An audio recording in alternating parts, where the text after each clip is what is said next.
নমস্কার বন্ধুরা, welcome to Unicorn. তো গাইস, এই ভিডিওতে আমরা কথা বলবো কলকাতা নাইট রাইডার্সের সেকেন্ড প্র্যাকটিস ম্যাচ নিয়ে, তার সঙ্গে আদার্স কিছু আইপিএল আপডেটস নিয়ে, সূর্যকুমার যাদব নিয়ে কিন্তু একটা বিশাল বড় আপডেটস বেরিয়ে আসছে। তার পাশাপাশি রয়্যাল চ্যালেঞ্জার্স ব্যাঙ্গালোর টিম নিয়েও আমরা আলোচনা করব। তো একটা ইন্টারেস্টিং ভিডিও হতে চলেছে, লাস্ট অব্দি ভিডিওটা দেখতে থাকো। আমাদের চ্যানেলে প্রথমবার এলে আমাদের চ্যানেলটিকে সাবস্ক্রাইব করে তার পাশের বেল আইকনটাকে অবশ্যই অন করে দিও।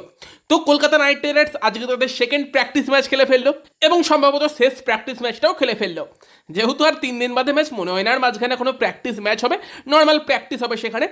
তবে দুটো প্র্যাকটিস ম্যাচ যে হলো, এই দুটো প্র্যাকটিস ম্যাচ কিন্তু টিম সিলেকশনের ক্ষেত্রে বড় ভূমিকা নিতে পারে। তো সেকেন্ড প্র্যাকটিস ম্যাচে টিম পার্পেল কিন্তু জিতলো একদম 1 বল বাকি থাকতে। লাস্টের দিকটা খুব ইন্টারেস্টিং হলো। 1 ওভারে 10 রান দরকার ছিল। বৈভব অরোরা ভালো বল করলো কিন্তু লাস্ট ওভারে এসে, যেখানে রমনদীপ ছিল উল্টো দিকে স্টার্ককে নামানো হয়েছিল এবং সেখানে কিন্তু বৈভব অরোরা একটা সময় মনে হচ্ছিল যেরকম বল করছে রানটা ডিফেন্ড করে দেবে, একটা নো বলও করে ফেলেছিল, নয়তো হয়তো করেও দিত। তবে সেখানেই যখন 2 বলে 6 রান দরকার ছিল, রমনদীপ সিং সে কিন্তু একটা 6 মেরে ম্যাচটা ফিনিশ করে দেয়। তবে তারপরেও বৈভব অরোরা তার প্রশংসা করতে হবে, যেভাবে বল করেছে, নতুন বলেও দুর্দান্ত সুইং দেখিয়েছিল, ডেতে এসেও কিন্তু সঠিক জায়গায় বলে রেখে গেছে। সেকেন্ড ইনিংসের অন্যতম স্ট্যান্ড আউট বোলার বলা যেতে পারে। হর্ষিত রানাও সেকেন্ড ইনিংসে ভালো বোলিং করেছে। চেতন সাকারিয়া ওল্ড বলে ঠিকঠাক বোলিং করছে, বাট নতুন বলে মার খাচ্ছে। আর ফার্স্ট ইনিংসে মানে সাকিব হুসেন সে তো অনবদ্য ছিল। ফার্স্ট ইনিংস শেষের পর একটা ভিডিও বানিয়ে দিয়েছিলাম, যারা দেখোনি দেখে নিও। তো ফার্স্ট ইনিংসের ছোট করে হাইলাইটসে যদি আমরা কথা বলি, সেখানে হাইলাইটস এটাই যে মিচেল স্টার্ক শুরুতেই উইকেট নেয়। প্রথম ওভারেই গুরবাস তাকে কিন্তু 0 রানে আউট করে স্টার্ক। তবে সেকেন্ড ওভারে মানে স্টার্কের সেকেন্ড ওভারে কিন্তু আঙ্কারিস রঘুবংশী দুটো 4 মারে। রঘুবংশী মোটামুটি ভালোই ব্যাটিং করছিল, মনীষ পাণ্ডেও ভালো ব্যাটিং করে। পরের দিকে এসে কিন্তু রাদারফোর্ডকেও আমরা ভালো ব্যাটিং করতে দেখি। রাসেল বা রিঙ্কু সিং তারা কিন্তু একাধিকবার ব্যাটিং করেছে। ভেঙ্কটেশ 4 বার ব্যাটিং করেছে, তার মধ্যে একবারই থেকে ঠিকঠাক লেগেছে বলতে পারো। বাকি ফার্স্ট ইনিংসের একদম লাস্ট ওভারে রিঙ্কু সিং কিন্তু একটা 6 একটা 4 মারে স্টার্ককে, এবং মনীষ পাণ্ডেও দুটো 4 মারে। তো সেখানে কিন্তু লাস্ট ওভারে স্টার্ক 4টে বাউন্ডারি খেয়ে গিয়েছে। তবে ফার্স্ট ইনিংসের যদি কেউ হাইলাইট হয়ে থাকে, সেটা কিন্তু অবশ্যই তোমার হচ্ছে সাকিব হুসেন। ব্রিলিয়ান্ট বোলিং করেছে, ডেথ ওভারে অনবদ্য বোলিং করছিল, যেখানে রিঙ্কু, রাসেল, রাদারফোর্ডের মতো প্লেয়ারকে কিন্তু সাকিব হুসেন মানে আউট করে। ফার্স্ট ইনিংসের হাইলাইটস কিন্তু সাকিব হুসেনই ছিল। এবার ফার্স্ট ইনিংসের পর একটা যেহেতু ভিডিও বানিয়ে দিয়েছি, তো এক কথা আর রিপিট করছি না, হালকা করে বলে দিলাম। সেকেন্ড ইনিংসের কথা বললে, সেকেন্ড ইনিংসটা কিন্তু মানে শুরুটা দারুণ করে হচ্ছে তোমার কেএস ভরত। ভাই কেএস ভরতকে দেখে তো দুর্দান্ত লাগছিল। কেএস ভরত যে এরকম ব্যাটিং করতে পারে জানতাম না ভাই। এবং সেখানে ওপেন করতে এসেছিল ডেফিনেটলি ফিল সল্টের সঙ্গে ভেঙ্কটেশ আয়ার। ভেঙ্কটেশ ওপেন করতে এসে ব্যর্থ হয়, 8 বলে 4 রান করে আউট হয়ে যায়। দুর্দান্ত একটা ডেলিভারিতে কিন্তু বৈভব অরোরা তার উইকেটটা নেয়। তবে কেএস ভরত তারপর এসে কিন্তু আলাদাই মারতে শুরু করে। হর্ষিত রানাকে মারে, ভালো মারে, চেতন সাকারিয়াকে মারে, এবং সেখানে কিন্তু কেএস ভরত একবারই ব্যাট করেছে, 14 বলে 32 রান করেছে, 200+ স্ট্রাইক রেট। সেখানে ডেফিনেটলি কেএস ভরত কিন্তু তার ক্লাসিক কিছু শট আমাদেরকে সেকেন্ড ইনিংসে দেখিয়েছে। তবে কলকাতা নাইট রাইডার্সের ওই দুটো প্র্যাকটিস ম্যাচের পর সব থেকে সেরা ব্যাটসম্যান যদি কাউকে বলতে হয়, সেটা কিন্তু ফিল সল্ট। ফিল সল্টকে কেন কেকেআর টিমে দরকার ছিল, কেন কেকেআর থেকে নেওয়া উচিত ছিল বলছিলাম ভাই, সেটা কিন্তু দুটো প্র্যাকটিস ম্যাচে সে দেখিয়েছে। উইকেট কিপিং দিয়ে দিচ্ছে, তার পাশাপাশি এই টাইপের ব্যাটিং করছে। ফিল সল্ট কিন্তু অন্যদের মধ্যে একাধিক সুযোগ পায়নি। আগের দিনও একবার ব্যাটিং করেছে, আজকেও একবার ব্যাটিং করেছে। আগের দিন 74 রান করেছিল, নট আউট ছিল। আজকেও কিন্তু ফিল সল্ট যথেষ্ট ভালো ব্যাটিং করলো, 37 বলে 51 রান করলো। ফিল সল্ট যে ফাস্ট বোলারদের ভালো খেলতে পারে সেটা তো আমরা দেখেইছি। তবে স্পিনারদের এগেনস্টেও কিন্তু ফিল সল্টের খেলাটা বেশ ভালোই, মানে স্পিনারদের এগেনস্টে খেলতে পারে না সেরকম ব্যাপারটা না, ভালোই স্পিনারদের কিন্তু ট্যাকেল করলো, এবং সেখানে আবারও একটা অর্ধশত রান। এবং একটা সময় দেখে মনে হচ্ছিল ফিল সল্ট কিন্তু লাস্ট অব দি ম্যাচটা নিয়ে যেতে চাইছে। তবে তারপর বড় শট মারতে গিয়ে আউট হয়ে যায়। রানার বলে সম্ভবত বোধহয় বাউন্ডারির ধারে ক্যাচ হয় একদম স্ট্রেটে। রানা বলতে হর্ষিত রানা, মানে নীতিশ রানা আর শ্রেয়াস আয়ার, তারা কিন্তু এই ম্যাচে অংশগ্রহণ করেনি। সোনি লাড়েনও করেনি, তারা কিন্তু বাইরে থেকে খেলা দেখছিল এবং প্ল্যানিং করছিল, কারণ তারা তো অটোমেটিক চয়েস, যাদের মধ্যে থেকে সিলেক্ট করতে হবে তাদেরকে দেখে নেওয়া হচ্ছিল এই ম্যাচে। তো সেই জায়গায় কিন্তু ডেফিনেটলি ফিল সল্ট যেরকম খেলেছে, তার জায়গা নিয়ে আর কোনো সন্দেহ থাকা উচিত না। ফিল সল্ট দুর্দান্ত ব্যাটিং করেছে, কেএস ভরত ভালো ব্যাটিং করেছে, রিঙ্কু সিং সেকেন্ড ইনিংসে 9 বলে 17 করেছে। ভেঙ্কটেশ আয়ার সে কিন্তু অ্যাজ এ ফিনিশার এসেছিল, এবং সেই জায়গায় ভেঙ্কটেশকে ভালো লাগলো। 10 বলে 17 নট আউট ছিল, তাকে রিটায়ার আউট করে স্টার্ককে নামানো হয়, মানে সিচুয়েশন দেখে, যে যদি কোনো সিচুয়েশন এরকম পড়ে যে স্টার্ক ব্যাট করছে এবং সেই সময় ওরকম মানে 12 বলে 20 রান দরকার, সেই সময় স্টার্ক কী করতে পারে সেটা দেখার জন্যই ভেঙ্কটেশকে তুলে আই থিঙ্ক স্টার্ককে নামিয়েছিল।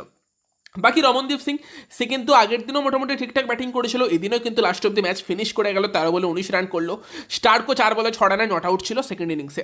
তো ওভারঅল দুটো প্র্যাকটিস ম্যাচ দেখে বা পার্টিকুলারলি আজকের ম্যাচটা থেকে যদি আমরা কথা বলি, সেখানে কী কী পাওনা রইলো, কী কী চিন্তার জায়গায় রইলো। পাওনা বলতে definitely Phil Salt, I think তার জায়গাটা কনফার্ম করে ফেলেছে।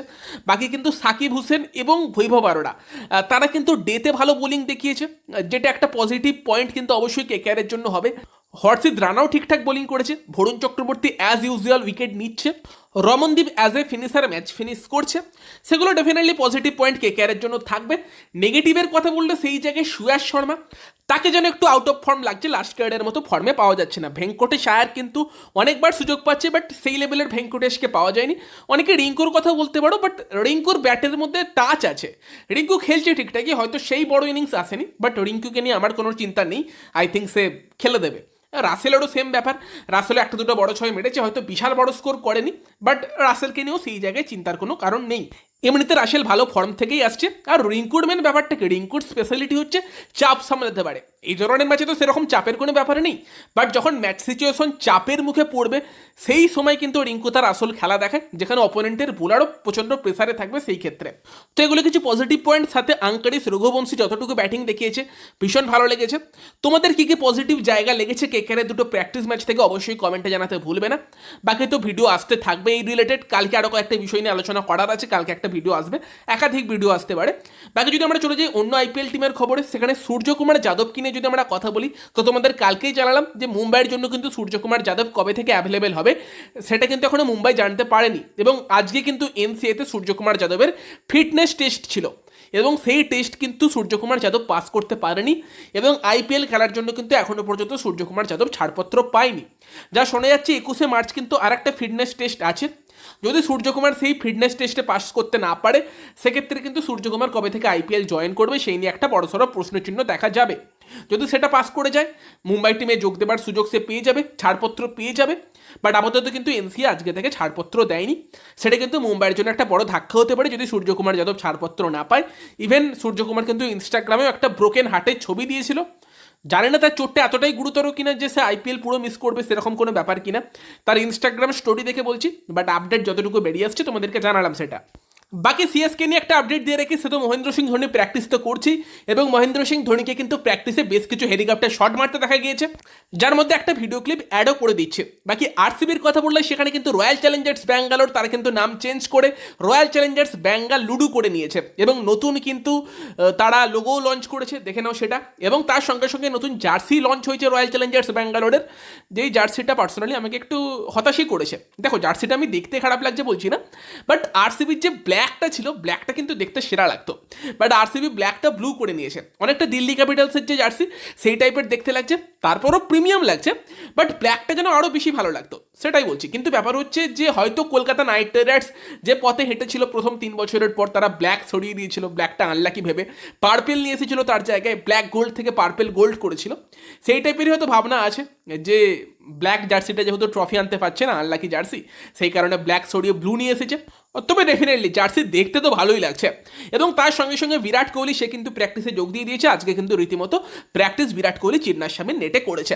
তো এই আপডেটগুলো তোমাদের ব্যাঙ্গালুরু এফসি নিয়ে, সরি রয়্যাল চ্যালেঞ্জার্স বেঙ্গালুরুকে নিয়ে দিয়ে রাখলাম। আর যদি ভিডিওটা ভালো লাগে তো ভিডিওটাকে লাইক করে দিও, শেয়ার করে দিও, আমাদের চ্যানেলে প্রথমবার এলে আমাদের চ্যানেলটিকে সাবস্ক্রাইব করে তার পাশের বেল আইকনটাকে অন করে দিও। তো চলো গাইস, এই ভিডিওতে এই পর্যন্তই, বাই বাই।